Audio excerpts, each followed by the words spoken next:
Hello, and welcome to this week's live timeline session, where I'm going through one of the sessions from the mastery timeline of the next generation clarinet method. If you're unfamiliar with that, let me just fill you in really quick.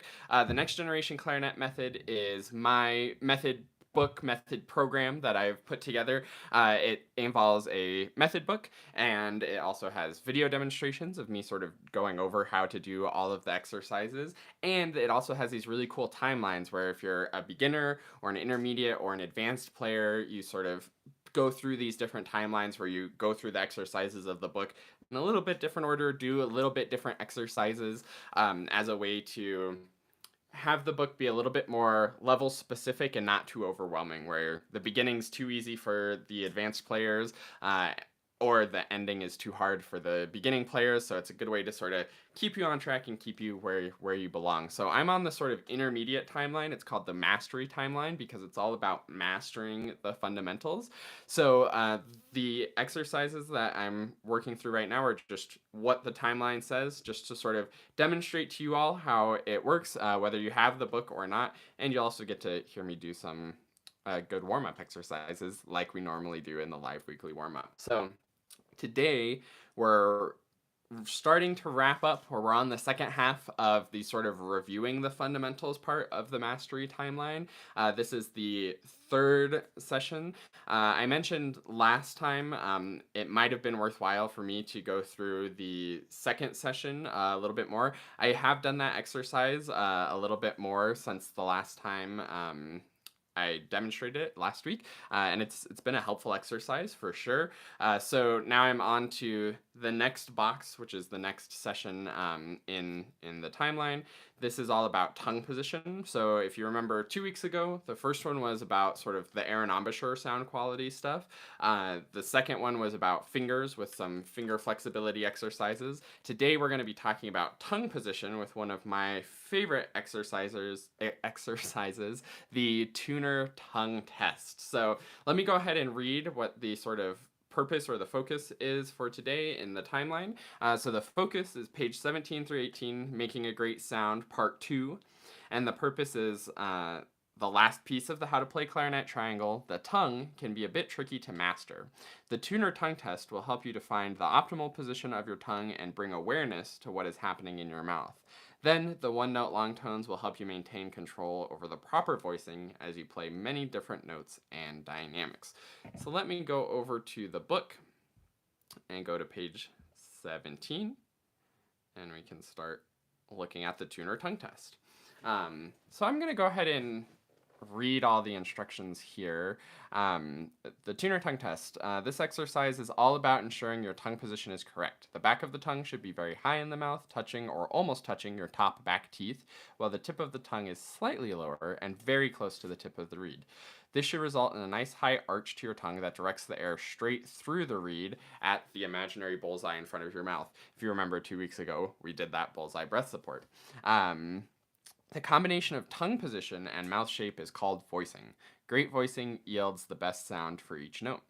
This next exercise will teach you how to adjust your tongue position and voicing to manipulate the sound. You will need a tuner for this exercise.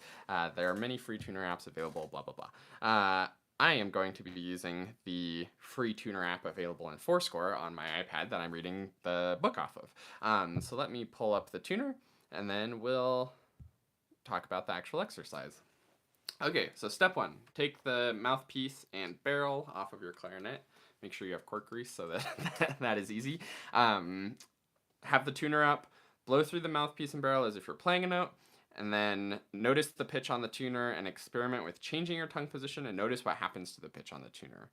Find the tongue position that yields the highest pitch, approximately a concert F sharp or G sharp on the clarinet. This is the best voicing for the clarinet. And there's a little asterisk that says make sure you aren't changing your jaw pressure and biting on the reed to raise the pitch. We don't want to just like bite out the thinnest, highest pitch sound we can possibly make. We still want a good, clear, resonant sound, but about as high as we can get with the voicing alone. So let's give it a shot, see where I land just on my own.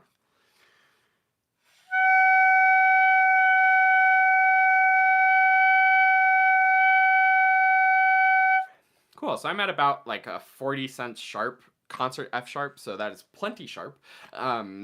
Let me now try moving my tongue around. And I think this is an important part of the way this exercise is set up, is that you just start by experimenting. Start moving the tongue around and see what happens.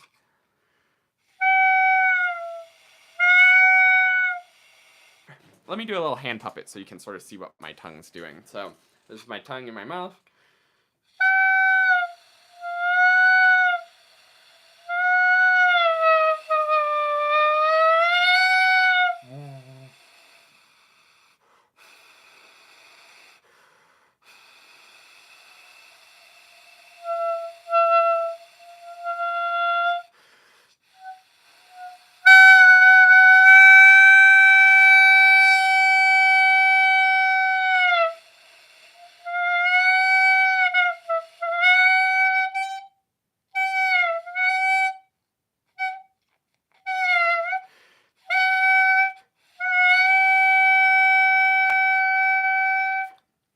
I'm sure that sounds really lovely over the computer. So that was me sort of demonstrating what my tongue was doing.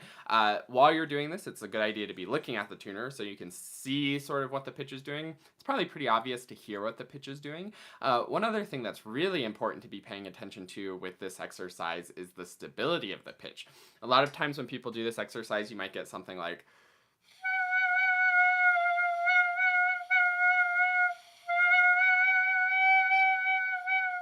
where it's sort of wiggling around and the tuner never locks in. As much as you can, if you can get the needle to just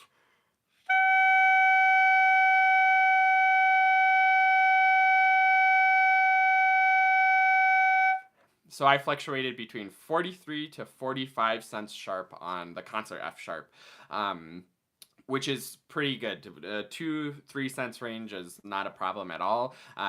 When I was shaking a little bit, I was getting like a 30 cents range, switching from a flat F sharp to a in tune G, I think it was.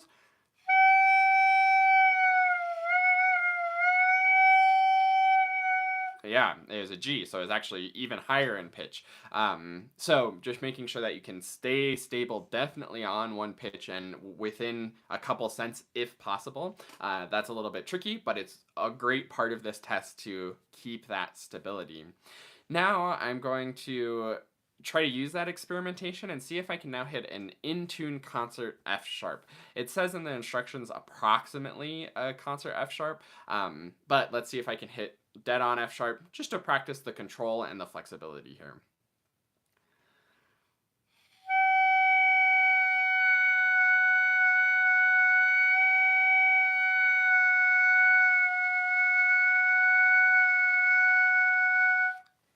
I'm actually going to pull up another tuner real quick. I don't love the 4-score tuner, so I'm pulling up tonal energy. It's a little bit more accurate, I think.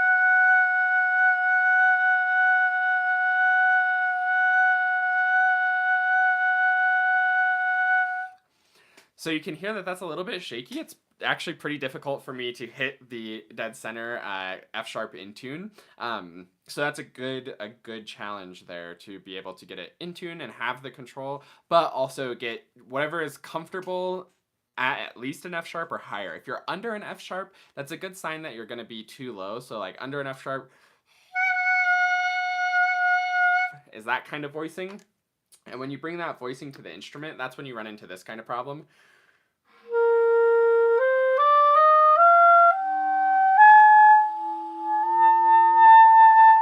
And your high notes are very flat and often don't come out or don't sound really good. So if you have that sort of like airy, flat, higher notes, higher clarion notes, this tuner tongue test will be a great exercise for you.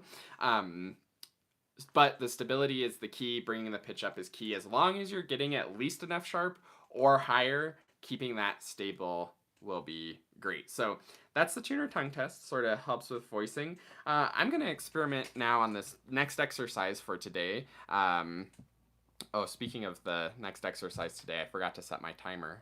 I had my timer pulled up, but then I forgot to start it. So we'll just finish the session when it's done. I can actually use the timer on the live stream, so that'll work.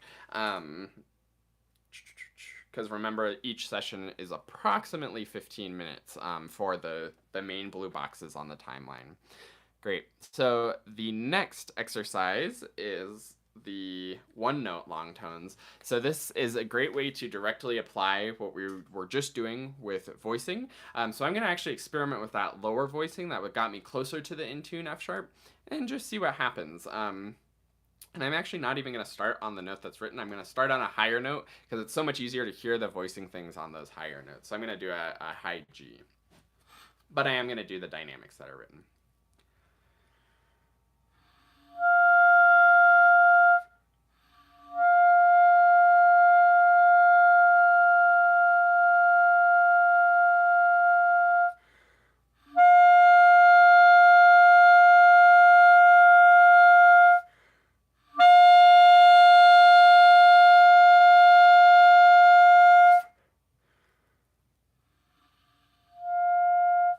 I want to get a really clean, clear start to all of these notes, but especially the soft ones.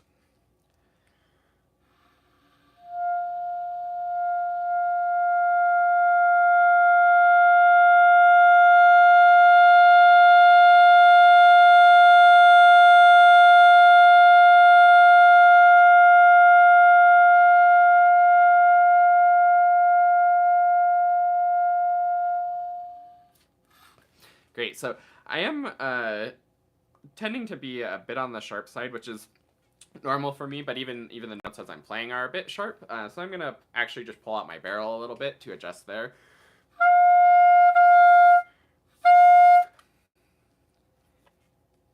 That might have been too much.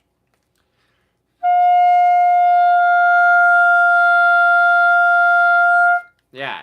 And now that I pulled out, I'm going to try the tuner tongue test again, actually, with the longer barrel. I guess this doesn't make sense unless you have an adjustable barrel, but just because I'm curious, I want to try.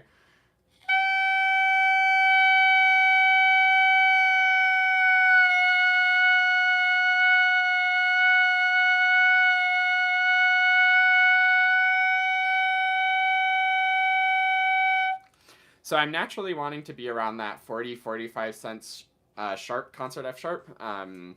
It is a little bit easier to hold it in tune though, so I think pulling out was good.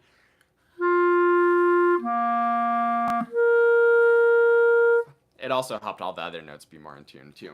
Great. So that was more focusing on the voicing on these one note long tones. Now I'm going to go back and actually do the pitch that's written in the book and try it at the dynamics and focus more on dynamics and sound quality here, while still keeping an eye on my tuner to check the voicing and the intonation, just because that's always good to do occasionally.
And I think that's about the time for this session. I did my 15 minutes. I got some work in on this. I think this was good. These one note long tones, I kind of know that they come up again later in the book, so I'm okay with moving on. These one note long tones, though, are a really good exercise. So let me do a little reflection. 1 second. There we go. A little reflection on my actual timeline now of sort of my progress for today. So I definitely think that I'm good with this exercise for now. Let's see, today is the 23rd, so I'm marking the date that I did this session.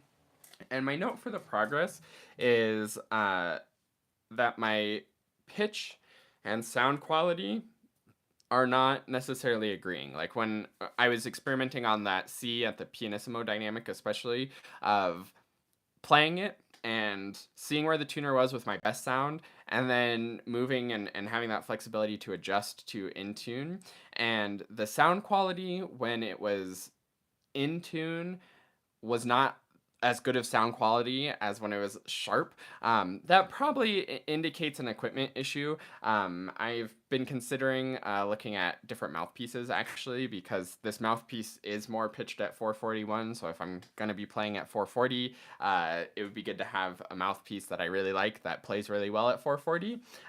So that's my sort of note for today, is sort of this like in tune versus sound quality, and trying to find where that sweet spot is. Otherwise, for the voicing stuff, I think that worked out really well. I liked finding that really great sound on just the mouthpiece and barrel, and I think that translated pretty well to the actual clarinet as I was working on that as well. So I hope that you've been enjoying these. Oh, I do want to mention also, this is actually wasn't really intentional, but kind of a nice coincidence how it worked out that I worked on the tuner tongue test today and was working on intonation and tuning and voicing.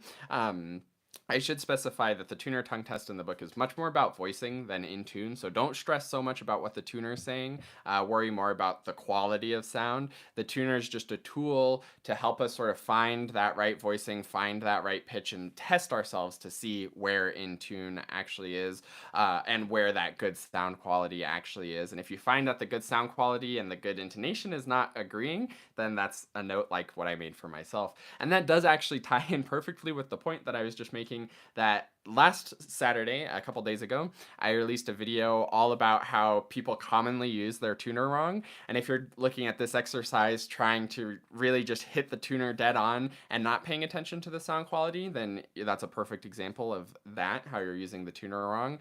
And coming up this next Saturday, I have a video that I recorded last week that's all about more advanced exercises to do with your tuner, playing with drones, different kinds of cool things with equal temperament versus just or pure temperament that you can mess with in the Tonal Energy app specifically.